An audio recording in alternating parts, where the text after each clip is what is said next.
Buenos días, ya es lunes, es 18, es mayo, qué bonito porque estamos pasando esta cuarentena rápido y nos estamos amaneciendo con noticias económicas, pero también tenemos que hablar de lo que viene después y lo que viene después en el colapso económico, pues es mucha necesidad si no ahorramos los países de los inversionistas, si queremos inversiones nacionales y extranjeras, inversiones que se queden y produzcan, es decir, inversión directa y para crear empleos, para crear empresas, para asentar instalaciones. Así que quien sabe mucho de esto es mi querido y estimado desde Washington, Antonio Ortiz Mena, además de que eres experto negociador de tratados de libre comercio. ¿Cómo estás? Por supuesto que Albright Stonebridge es la consultora en la que tú te encuentras y eres consultor senior allí. Lo dije bien, me regreso cuando hablo de las inversiones.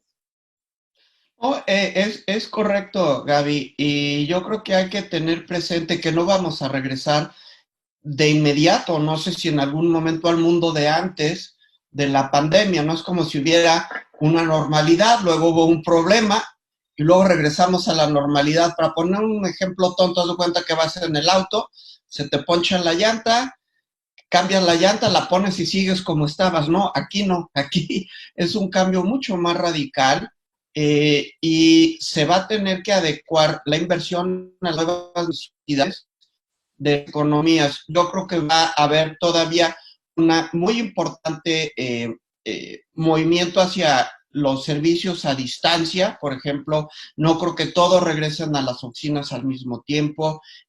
Las cadenas de valor necesitan estar de mejor manera protegidas. Tiene que haber mucha mayor coordinación internacional, porque si cada país hace lo que cree que es correcto, le genera problemas al vecino y así todos acaban perdiendo. Entonces, yo creo que hay lecciones importantes. En cuanto a la inversión, yo diría que hay una buena noticia y una mala noticia en el caso de México.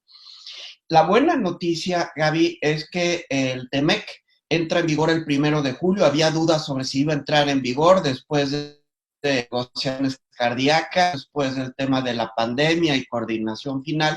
Entrará en vigor y yo creo que eso abre la posibilidad de que con estas nuevas reglas fluyan más inversiones. El problema es que el TEMEC es solo un instrumento que complementa medidas nacionales para atraer inversión. El TEMEC no es como una estampita mágica, no es como un amuleto que solamente al tenerlo de repente van a llover del cielo las inversiones. Esto no es así.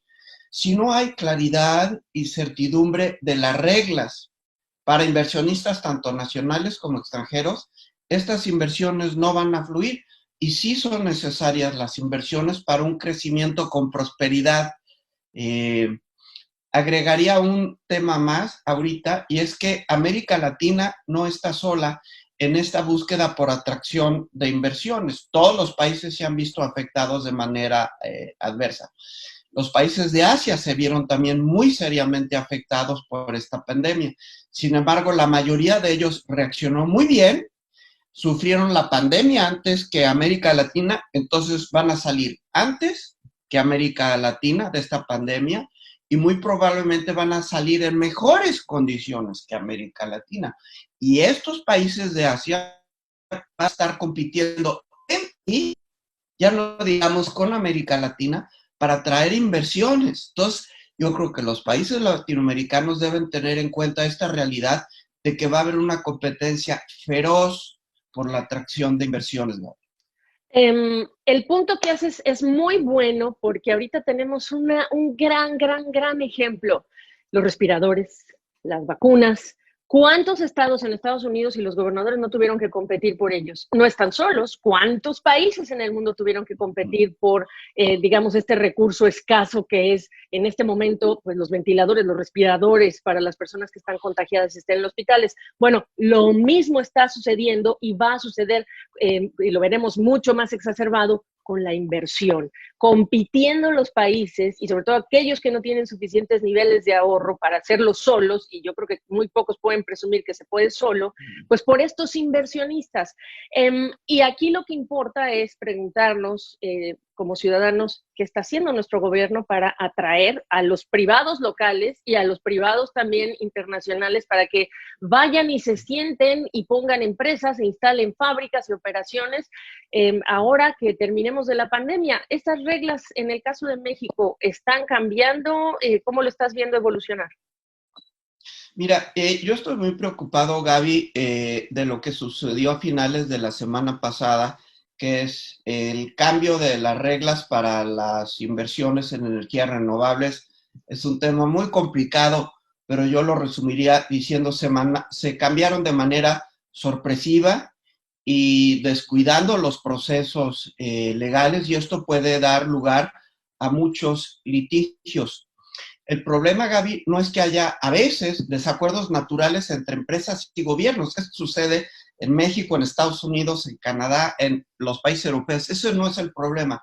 El problema es cómo se resuelven las diferencias. Ese es el punto.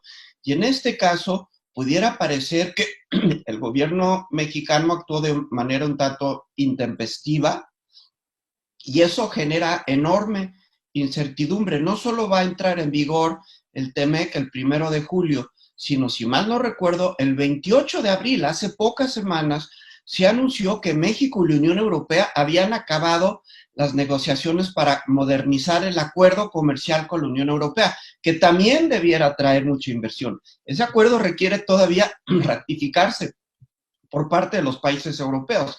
Y si hay inquietud y hay molestia, esto va a generar dificultad para su ratificación e incluso una vez ratificado va a tener menor impacto positivo para atraer inversiones del que pudiera tener. Entonces, estos temas que parecen muy puntuales, muy técnicos, que cuáles son las facultades de energía para Secretaría de Energía para favorecer unas empresas o no, y de los órganos regulatorios independientes, esto tiene un impacto enorme, Gaby.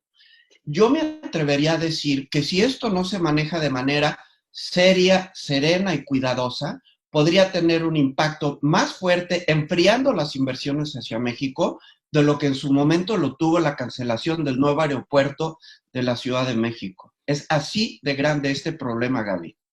Y para que tú digas que estás muy preocupado y te dejamos tomar un poco de agua, para que tú digas que estás muy preocupado y tú que sabes de esto mucho, Antonio, pues nos preocupa.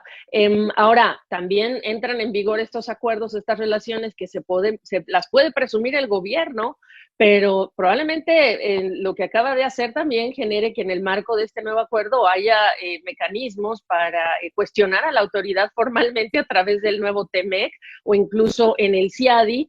Y el problema de esto es que aunque se vayan resolviendo en estos tribunales, pues las empresas van a decir, yo me espero hasta no saber cuál es el desenlace de estos trámites en los que voy a cuestionar. Sí se espera una ola de amparos. Aquí yo creo, Antonio, para terminar esta idea de cómo lo hizo el gobierno con esa publicación en el diario oficial, pues lo que hay que recordarles a quienes nos ven es que en el cómo lo hizo, desde un principio, la Secretaría de Energía quiso evadir un proceso por el cual las partes interesadas o a las que les puede afectar este cambio de reglas pudieran opinar. Bueno, pues la Secretaría de Energía quiso evadir ese proceso, lo logró, porque al final del día quien estaba como titular de esta comisión que se dedica a revisar ese tema regulatorio, pues renuncia el viernes, se vuelve todo un escándalo al que se suma Canadá, la Unión Europea con un extrañamiento, la Secretaría de Energía responde, pero parece que, no sé si tú revisaste lo que dijo el gobierno y te queda claro y dices, ok,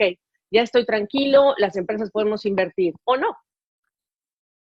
No, mira, yo creo que el tiempo dirá quién tiene razón. Yo creo que hay una posibilidad de resolver esto si el gobierno se sienta, habla con los representantes de las empresas y llegan a un acuerdo mutuamente satisfactorio, pero me temo que ya hay cierto daño. Te voy a dar un antecedente. El gobierno, sin ningún fundamento legal claro, obligó a las empresas que habían invertido en la construcción de gasoductos a renegociar los términos de contratos que estaban apegados a derecho sobre proyectos que ya se habían terminado. Finalmente se llegó a una solución negociada, que yo diría que al final del día a los mexicanos les va a salir cara, pero el problema es que eso, aunque se ha llegado a una solución, eso envía la versión que esto te aumenta el nivel de riesgo de la inversión en México. Y los inversionistas se fijan en dos variables, nivel de riesgo y nivel de retorno. Es así de sencillo, no es personal, es negocio, como decía Corleone, es negocio. Si hay un mayor nivel de riesgo político, por el mayor nivel de incertidumbre, van a pedir un mayor retorno. Y si no hay un mayor retorno que compense ese riesgo, se van a ir a otros mercados en donde hay quizá menor riesgo y menor retorno. O sea, es el tipo de cálculo que hace la empresa. Entonces, ojalá se pueda resolver por la vía de la conciliación esta situación, pero yo creo que ya ahorita ya hay un daño que se hace porque las empresas que están pensando invertir en México o las que ya tienen inversión y quieren ampliar sus inversiones van a decir, es que yo no sé si el próximo mes o el próximo año de nuevo vayan a cambiar las reglas y aunque haya al final del día buena voluntad y me siente, esto me genera a mí incertidumbre y me genera costos. Yo no puedo operar así y además tengo otros mercados, yo hablaba de los países de Asia, en donde quizá el retorno sea similar, el riesgo es menor y yo tengo una cantidad limitada de capital. Lo destino a México, a otro país de América Latina, a Indonesia, a Malasia, a Corea, a Vietnam, ¿a dónde lo canalizo? En algún momento esperas para cerrar nuestra conversación matutina, en la que la buena noticia es que empiezan a surgir, bueno, estas reaperturas y al mismo tiempo avances en lo que son tratamientos, vacunas, pero hay que recordar que se va el COVID como quiera que se vaya, o salimos nosotros aunque no se vaya, y pues vamos a enfrentar el colapso económico.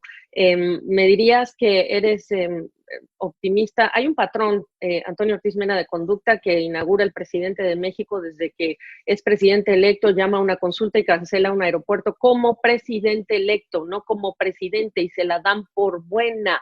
Es decir, los cómo son altamente cuestionables, pero las decisiones se revierten poco. Entonces, ¿qué esperas sea tú el desenlace de esto? Ya más o menos los platicaste, pero para un país que va a necesitar tanta inversión en el futuro, que es vecino de Estados Unidos, en un año electoral de Estados Unidos, ¿qué estás esperando? Mira, yo espero que en algunos casos esto se resuelva por la vía de la negociación o de la conciliación, pero creo que ahorita ya hay un cierto daño hecho, pase lo que pase, por la enorme incertidumbre que se genera, insisto, no es el tema de qué haya hecho el gobierno, sino de cómo lo hizo y de los procesos y de la incertidumbre que eso genera, ¿no? Me llama la atención finalmente que supuestamente es un acuerdo sobre confiabilidad y creo que genera ese acuerdo es falta de confiabilidad en México como destino seguro para las inversiones, así donde respeta el derecho ajeno, ¿no? Ya que está tan de Eh, moda Juárez. es el respeto al derecho ajeno es la paz y la llegada de las inversiones. De lo que habla Antonio Ortiz Mena es de ese acuerdo que se publicó, el cómo se publicó la semana pasada, que de nombre es Acuerdo para emitir la política de confiabilidad del sistema Correcto. eléctrico. Acuerdo para emitir confiabilidad del sistema eléctrico, y la palabra es para el gobierno confianza y para Antonio Ortiz Mena y otras empresas es confianza con signos de interrogación. ¿Es así? Así es, así es. Te mando un abrazo, te agradezco mucho esta explicación sobre las inversiones y nada, estamos en contacto, Antonio. Estamos en pendiente, les deseo una muy buena semana a todos, hay que cuidarse. Gracias.